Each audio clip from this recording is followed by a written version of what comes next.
Salut, c'est Pierre Martin. Sur cette chaîne, je partage ma passion pour les voitures avec des essais, des astuces et des conseils d'entretien. Revenons donc au sujet de la vidéo.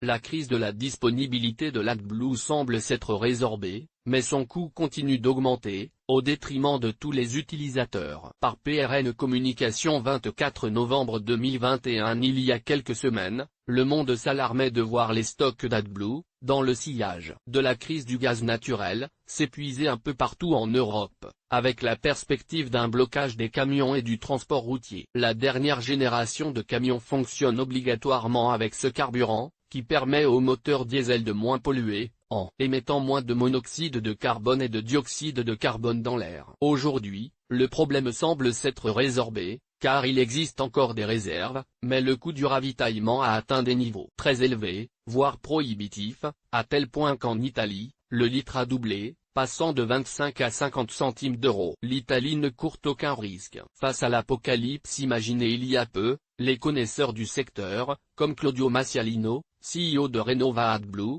interviewé par Il Corriere della Sera, répondent en assurant qu'en Italie il n'y a pas de risque, l'AdBlue est là, même s'il est payant. Il précise également qu'AdBlue a des coûts de production directs et indirects liés au méthane. Le produit est synthétisé par reformage à la vapeur du méthane, ce qui permet d'obtenir de l'hydrogène, qui est ensuite combiné avec de l'azote pour obtenir de l'ammoniac, base de l'urée et de l'AdBlue. Or, le prix du méthane s'est envolé et les coûts de production ont augmenté. L'augmentation de l'AdBlue pourrait donc se poursuivre si le prix du méthane continue d'augmenter. Ce sont les risques les plus importants pour les utilisateurs italiens. Production en Russie.